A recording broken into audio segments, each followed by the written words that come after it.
Slick back. No, slick back. That's what I said. Slick back. No, nigga, I'm a pimp named Slick back. Pimp named Slick back. Pimp named Slick back. Nigga, are you deaf? I'm a pimp named Slick. Assalamualaikum warahmatullahi wabarakatuh. Perkenalkan, nama saya Fedora Putri dari kelas 1A D4 Administrasi Bisnis. Sekarang saya akan membawakan materi Sistem Perekonomian dari mata kuliah Pengantar Ilmu Ekonomi. Nah, dalam materi ini kita akan membahas 3 pokok bahasan. Yang pertama, pengertian sistem perekonomian, yang kedua, bentuk sistem perekonomian, dan yang ketiga, sejarah sistem perekonomian di Indonesia. Kita masuk di pokok bahasan yang pertama, yaitu pengertian sistem perekonomian. Pengertian sistem perekonomian sendiri adalah cara sebuah negara untuk mengatur jenis produk yang dihasilkan, menghasilkan barang itu, dan bagaimana barang tersebut didistribusikan kepada masyarakat. Terus tujuan sistem ekonomi itu ada 4. Yang pertama yaitu menentukan apa, berapa banyak, dan bagaimana produk-produk dan jasa-jasa yang dibutuhkan akan dihasilkan. Lalu yang kedua, mengalokasikan produk nasional bruto atau PNB yang diperuntukkan untuk konsumsi rumah tangga, konsumsi masyarakat, dan penggantian stok modal atau investasi. Terus tujuan yang ketiga yaitu mendistribusikan pendapatan nasional atau PN di antara anggota masyarakat sebagai upah atau gaji, keuntungan perusahaan, bunga, dan sewa. Terus tujuan yang keempat atau yang terakhir adalah memelihara dan meningkatkan hubungan ekonomi dengan luar negeri. Kita masuk di pokok bahasan yang kedua, yaitu bentuk sistem perekonomian. Nah, di sini bentuk sistem perekonomian secara luas atau yang dikenal di berbagai negara ada 3. Yang pertama itu sistem kapitalis.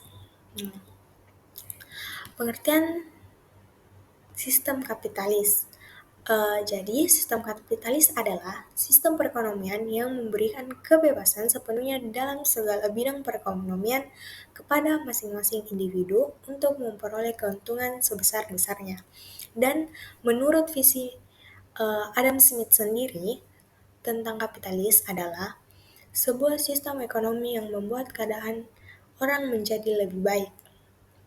Terus, ciri-ciri sistem kapitalis ada beberapa. Yang pertama adalah penjaminan atas hak milik seseorang. Jadi mereka ini bisa menimbun kekayaannya sebanyak-banyaknya tanpa mengindahkan posisi orang lain yang tidak memiliki kemampuan untuk melakukan hal sama sekali.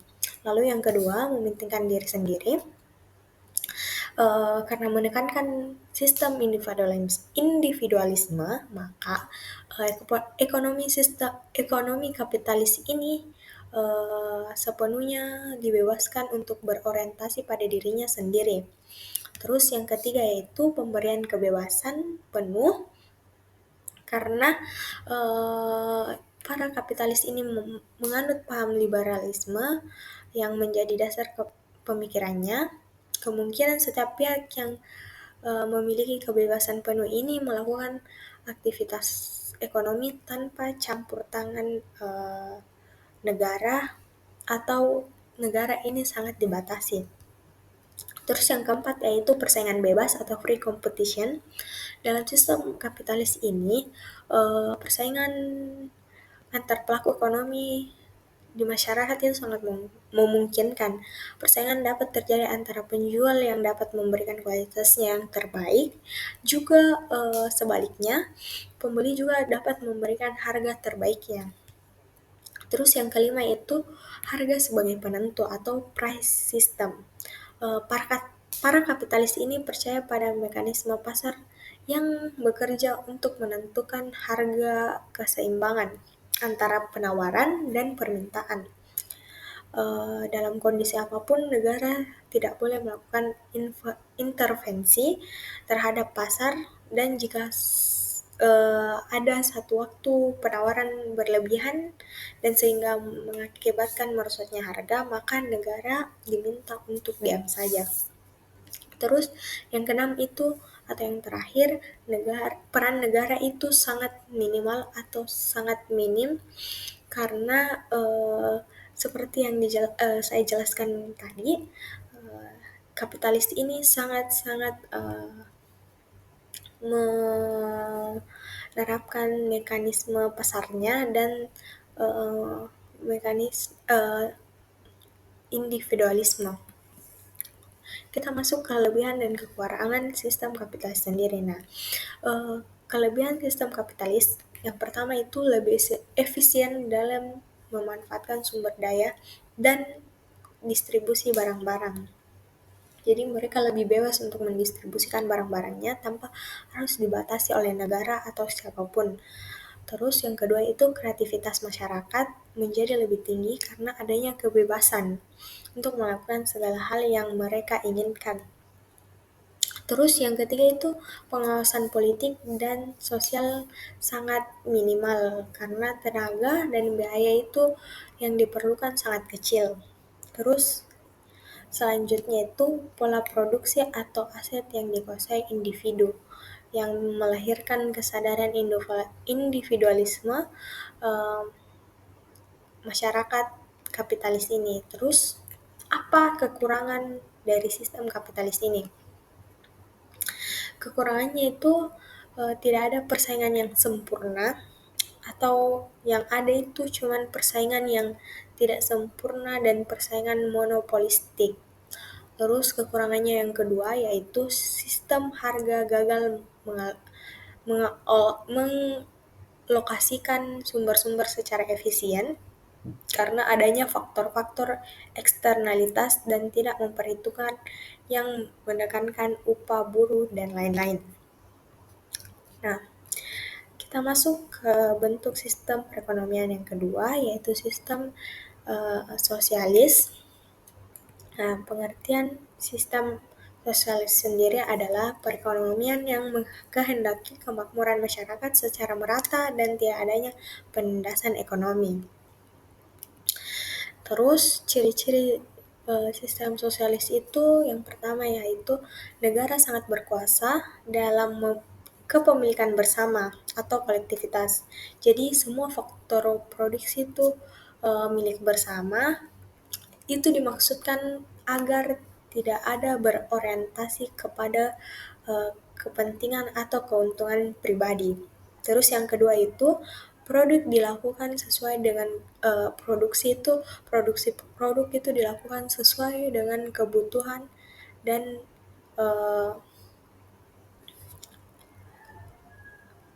kebutuhan masyarakat agar tidak menimbun kekayaan individu atau kekayaan sendiri, tetapi akan mendapat kesejahteraan bersama. Terus yang ketiga itu perencanaan ekonomi atau ekonomi planning. Negara melakukan perencanaan yang ketat untuk memproduksi dan mendistribusikan barang dan jasa yang dibutuhkan oleh masyarakat. Terus kelebihan dan kekurangan sistem sosialis. Nah, kelebihannya itu alat produksi dan kebijaksanaan ekonomi semuanya diatur oleh negara. Terus yang kedua itu pola produksi atau aset yang dikuasai melahirkan kesadaran kolektivitasme atau masyarakat sosialis. Nah, yang ketiga itu kelebihannya yaitu semua kegiatan ekonomi dikendalikan oleh pemerintah dan memudahkan untuk pengawasan.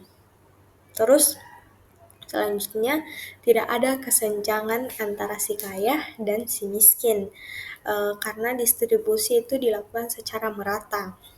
Lalu selanjutnya itu melakukan peraturan barang dan jasa yang akan diproduksi sesuai dengan kebutuhan masyarakat dan mudah ikut campur dalam pembentukan harga.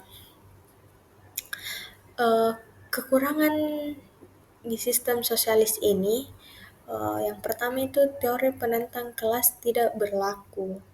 Terus selanjutnya tidak ada kebebasan untuk memiliki pekerjaan.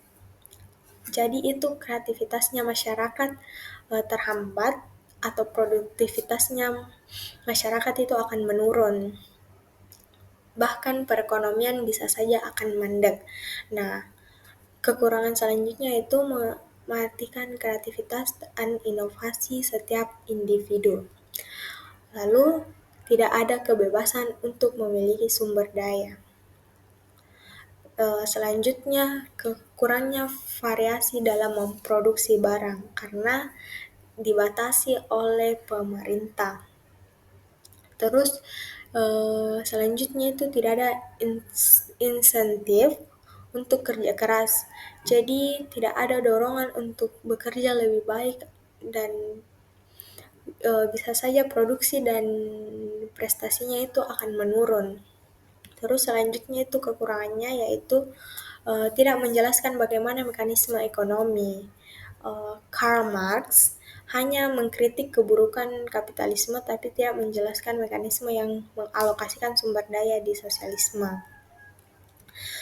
Gitu. Jadi terus yang ketiga itu sistem campuran.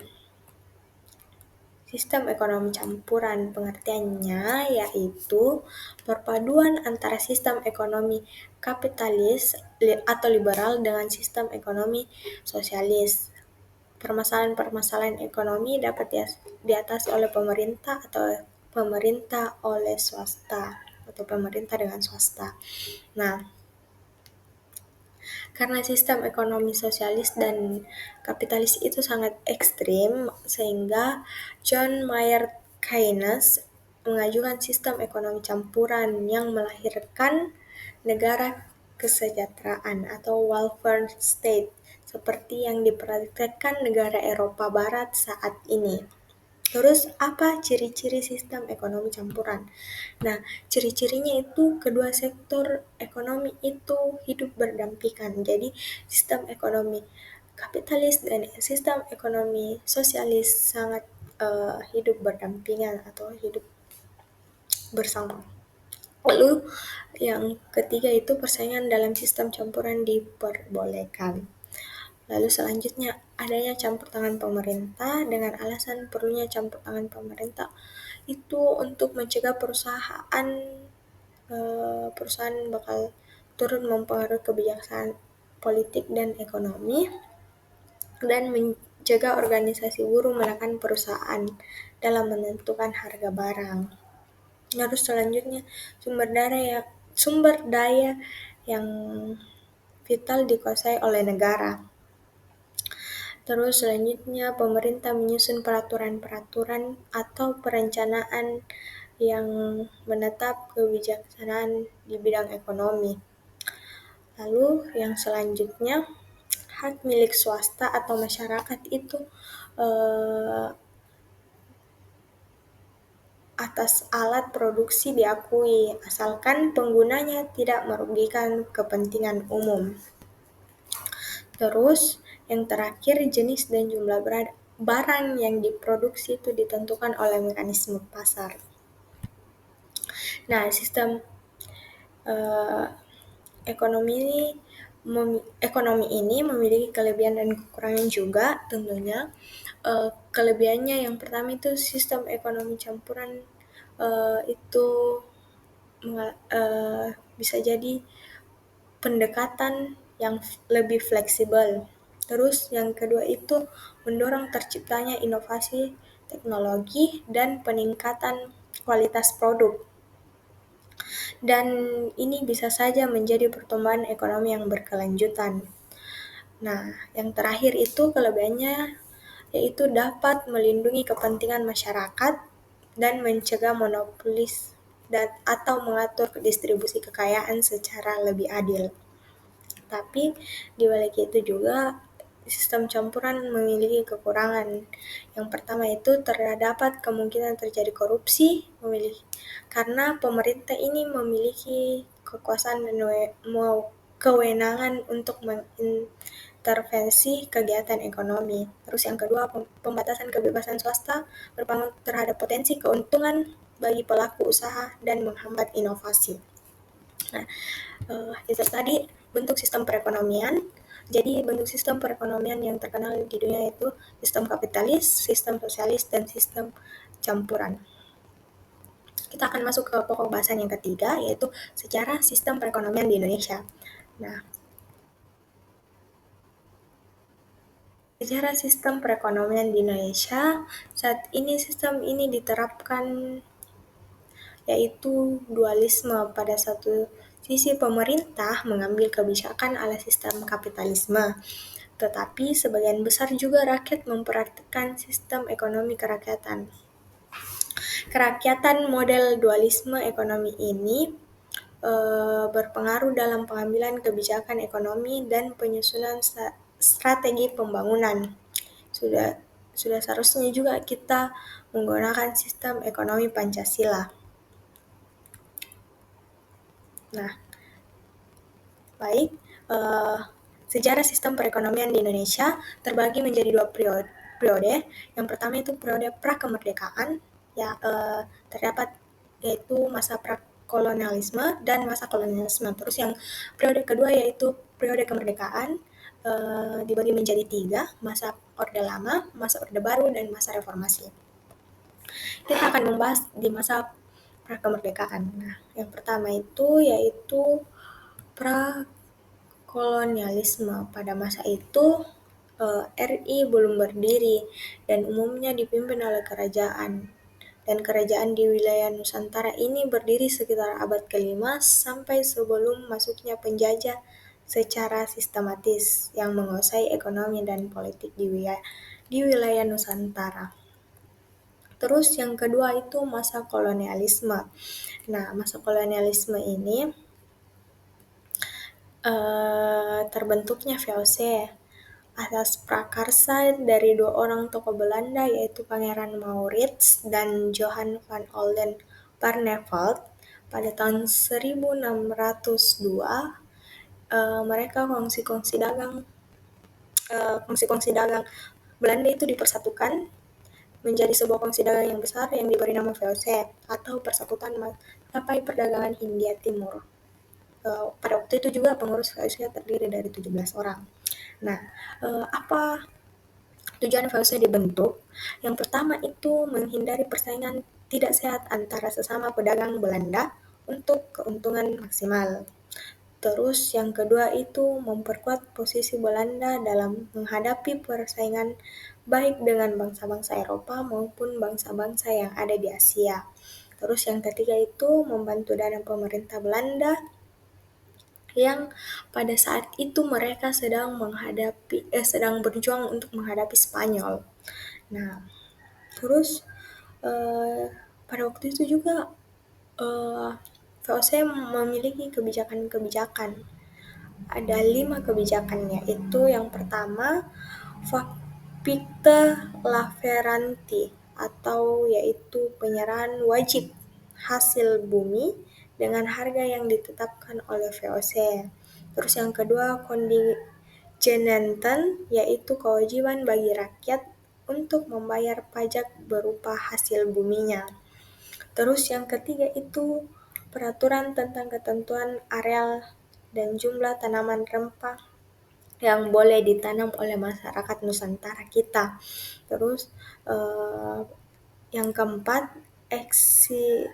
eksirpasi, yaitu hak VOC untuk menebang tanaman rempah-rempah agar tidak terjadi overproduksi yang dapat menyebabkan harga rempah-rempah pada saat itu anjlok atau turun. Dan yang terakhir, kebijakannya yaitu pelayaran hongi, yaitu pelayaran untuk perahu kora-kora atau perahu perang untuk mengawasi pelaksanaan monopoli perdagangan VOC dan menindak pelanggarnya. Nah, pada saat itu VOC dibubarkan pada saat 1795 dibentuk panitia pembubaran VOC dan hak-hak istimewa VOC dihapus. Pada tanggal 31 Desember juga 1799, VOC dibubarkan dengan saldo kerugian sebesar 134,7 gulden. Dan selanjutnya semua hutang dan kekayaan VOC diambil oleh pemerintah Belanda. Nah, itulah tadi masa prakemerdekaan yang dibagi menjadi dua, masa prakolonialisme dan masa kolonialisme. Terus kita masuk di masa periode kemerdekaan. Nah, periode kemerdekaan ini dibagi menjadi tiga. Yang pertama, masa Orde Lama atau masa demokrasi liberal pada tahun 1945 sampai 1959. Nah, pada masa ini begitu banyak masalah yang Indonesia hadapi dari 1945 sampai 1950. Yang pertama, rusaknya prasarana ekonomi yang diakibatkan waktu itu perang. Terus yang kedua itu terjadi blokade laut Belanda sejak November 1946 sehingga kegiatan ekspor impor terhenti. Terus yang ketiga itu agresi Belanda 1 1947 dan agresi Belanda 2 1948. Terus yang keempat, di masyarakat juga pada waktu itu masih beredar uang rupiah Jepang sebanyak 4 miliar rupiah. Dan nilainya itu sangat rendah. Pemerintah RI pada saat itu mengeluarkan mata uang ori pada bulan Oktober 1946 dan rupiah Jepang itu ditarik atau diganti dengan nilai tukar 100 rupiah Jepang sama dengan 1 rupiah ori.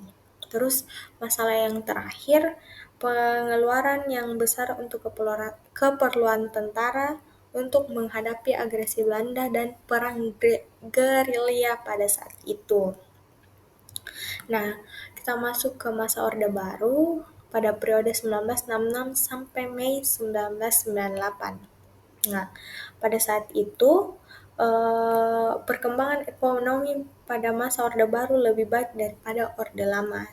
Jadi pada saat itu ada peningkatan perkembangan ekonomi di Indonesia. Yang pertama itu kemauan politik yang kuat untuk pemerintah untuk melakukan perubahan kondisi ekonomi, dan yang kedua stabilitas politik dan ekonomi lebih baik daripada Orde Lama. Terus yang ketiga itu sumber daya manusia menjadi lebih baik, dan yang keempat sistem politik dan ekonomi terbuka yang berorientasi kepada Barat. Dan yang kelima, kondisi ekonomi dan politik di dunia lebih baik. Oke, kita masuk masa reformasi periode 1998 sampai sekarang. Nah, pada saat ini, pada masa reformasi ini, yang pertama itu pada masa pemerintahan Presiden B.J. Habibie mengawali masa reformasi ini dan masih belum melakukan manuver yang cukup tajam dalam bidang ekonomi. Terus yang kedua kepemimpinan Presiden Abdul Rahman Wahid. Pada masa kepemimpinan presiden ini juga masih belum ada tindakan yang cukup berarti untuk menyelamatkan negara dari keterpurukan. Padahal berbagai penolakan ekonomi itu yang diwariskan dari Orde Baru harus dihadapi, antara lain itu KKN, yaitu korupsi, kolusi, dan nepotisme. Oke, itulah materi yang saya bawakan tentang sistem perekonomian. Lebih dan kurangnya mohon dimaafkan. Thank you for watching. Bye-bye.